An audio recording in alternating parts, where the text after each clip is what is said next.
Bonjour Éric Seuillet. Bonjour Jérôme. Bonjour, quel est votre intérêt pour la blockchain?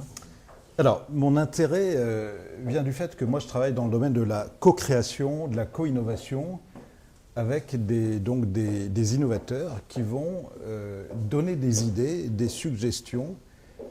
Voilà. Et donc un jour, un ami qui est à la tête d'une start-up, la blockchain, me dit « Tu sais que la blockchain pourrait t'aider à faire une traçabilité de ces fameuses transactions et donc ça pourrait s'appliquer à l'innovation. » Voilà, donc moi je débarquais un peu, hein, je ne connaissais rien. C'était il y a combien de temps? C'était il y a à peu près 1 an et demi. D'accord. Voilà, c'était un peu, pour moi, en tout cas, le début de la blockchain. Hein, j'ai entendu le mot, mais bon, c'est tout. Voilà, et donc du coup, j'ai creusé l'idée et il m'a proposé d'organiser un événement. Donc on a organisé un événement qui a eu lieu en décembre dernier, le Blockchain Forum. Voilà, et puis bon, il y a des vidéos qui sont encore en ligne, hein, blockchainforum.fr. Bon Eric, vous avez une lourde tâche. Qu'est-ce que la blockchain? Comment ça fonctionne? En quelques mots, bien sûr. En quelques mots. Alors, je vais prendre une image tout à l'heure en venant. Je me suis dit, tiens, comment est-ce que je vais essayer d'expliquer ça? Soit je dis, c'est un livre de compte, une base de données décentralisée. Bon, ce qu'on dit souvent. Voilà, ce qu'on dit souvent. Et puis, je me suis dit, bon, j'étais dans le métro, je me suis dit, après tout, prenons l'image du métro, hein, le plan du métro. On pourrait imaginer une sorte de maillage comme ça, avec ce plan. C'est bon, un métro qui est le métro parisien, hein, qui est un peu... et avec les rames du métro qui circulent, qui pourraient symboliser les chaînes de blocs, hein, puisque la blockchain, c'est les chaînes de blocs, donc qui transportent de l'information. Donc pour la blockchain, c'est un peu cette image-là. Un réseau, un maillage où de l'information circule, des transactions circulent, puisqu'au début c'était essentiellement pour le Bitcoin, et puis bon, maintenant c'est tout type de transactions. Donc un réseau qui est plutôt informe, qui est réparti. Décentralisé. Décentralisé. Donc, il y a quand même la RATP qui supervise tout. Alors, c'est une grosse différence. La blockchain, bon, il y a une désintermédiation finalement. Hein, donc les informations, les transactions se font comme ça, sans qu'il y ait une entité centrale qui va tout contrôler. Hein. Donc c'est quand même la grosse différence avec le... Et alors, bon, l'image du métro est très, très plaisante. Par contre, le métro est ancien, la blockchain c'est récent. En quoi est-ce une rupture? Alors, là où c'est une rupture, c'est que la blockchain, c'est pas tellement la blockchain en soi qui est une rupture, c'est surtout ce qu'on va en faire, hein, c'est-à-dire les usages de la blockchain. Alors, donc il y a quelques minutes, je disais, c'est une désintermédiation. Donc, imaginons tout un chacun dans cette salle, ailleurs, qui donc utilise la blockchain pour... Donc on n'a plus besoin d'entreprise, on n'a plus besoin d'une plateforme, on n'a plus besoin de ces plateformes, les fameuses plateformes qui vont capter la valeur. Hein, prenez Uber, prenez toutes celles qui sont un peu controversées aujourd'hui. La blockchain pourrait ubériser finalement Uber, quoi. Ouais. Donc en ça, c'est quand même une grande rupture. Avec la disparition du tiers de confiance.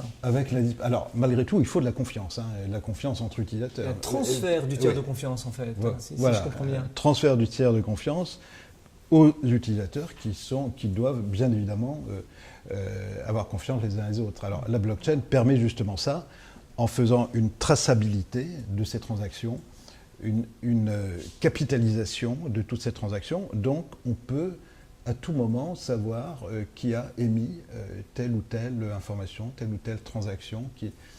Voilà, donc ça c'est très important. Et donc la confiance se résume à cette capacité de la blockchain à donner cette fameuse traçabilité voilà, qui est absolument indispensable.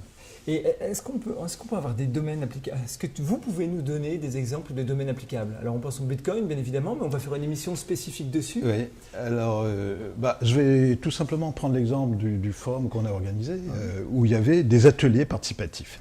Alors il y en a eu plusieurs, il y en a eu un sur la santé par exemple, avec, imaginez, la traçabilité des médicaments, la traçabilité des interventions.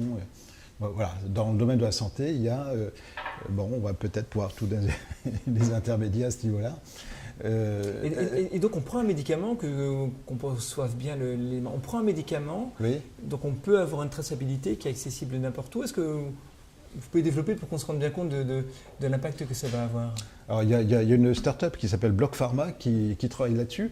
Alors, cette fameuse traçabilité, bon, ça peut s'appliquer aux médicaments. Donc, on connaît quel a été le parcours des patients, par exemple, quelles sont les thérapies qu'ils ont utilisées. Et ça, c'est accessible de partout. Donc, on n'a plus besoin de se référer à une entité centrale. Alors, il y a d'autres domaines. On a vu le domaine de l'énergie, avec aussi, bon, imaginez, vous produisez de l'énergie vous-même, hein, avec des capteurs solaires, par exemple. Vous pouvez aller vendre cette énergie à votre voisin. Et à ce moment-là, vous court-circuitez les producteurs d'énergie, EDF et autres. La santé, l'énergie, le vote, tout ce qui est propriété intellectuelle, le vote dans le domaine de la citoyenneté. Bon, alors le vote, ça sera plutôt peut-être l'aspect sécurisation, hein, pour savoir qui a voté, si on n'a pas voté en double. Voilà.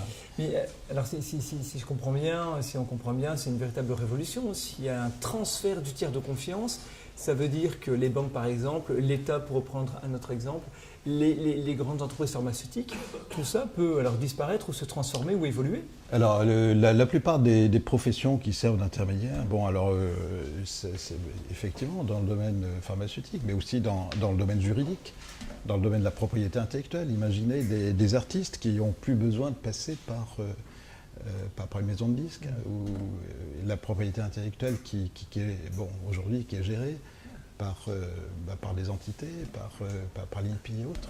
Là, on pourrait imaginer des transactions directes entre pairs. Ouais. Et donc, vous avez employé l'image du métro. Moi, il y a une autre image qui me vient en tête, c'est celle d'un glissement de terrain. Et on va avoir un glissement de terrain absolument incroyable. Tout va être transformé. Alors, moi j'ai... Ce qui est amusant, c'est que j'avais écrit une chronique pour Harvard Business Review. J'avais mis la révolution de la blockchain. Ils ont corrigé mon titre, ils ont mis la petite révolution de la blockchain. Ah oui. Alors, bon, donc, ça veut dire qu'effectivement, je pense que c'est effectivement une vraie révolution, mais il y a quand même le temps que ça se mette en place. Justement, parlons-en. Est-ce qu'on peut estimer le moment où la blockchain sera mûre et pourra commencer à avoir des impacts bénéfiques? Alors là, Joker, parce que... Ouais, c'est difficile. Enfin, en tout cas, je ne suis pas spécialiste technologique, hein, c'est pas moi qui peux répondre à ça. Ce qu'on constate aujourd'hui, par contre, moi j'observe que dans beaucoup de domaines, je travaille surtout à partir des usages. Hein. Donc, dans les banques, il y a beaucoup de travaux sur la blockchain. Il y a des blockchains privées qui se mettent en place. À l'INPI, ils sont en train de créer une blockchain. Donc aujourd'hui, on est plutôt dans les prémices, dans l'expérimentation. D'ici à ce que les banques disparaissent, bon, je pense qu'elles ont encore quelques années devant elles. Puis les professions juridiques, pareil. Hein, on dit que les avocats vont disparaître, que les notaires vont disparaître, que le cadastre va être géré par la blockchain. Bon, je pense qu'il y a encore quand même des... Donc il y a surtout un vrai potentiel, si je comprends bien.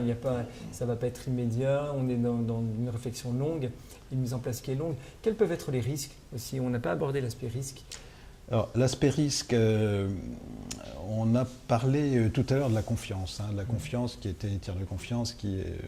Voilà, la confiance qui bascule, hein, sur les utilisateurs. Donc il faut bien évidemment que les utilisateurs aient confiance. Hein. S'ils n'ont pas confiance, ils ne vont pas utiliser. Ça ne marche pas. Voilà, donc ça, à mon avis, c'est un des risques, ou un des obstacles, quoi, à surmonter.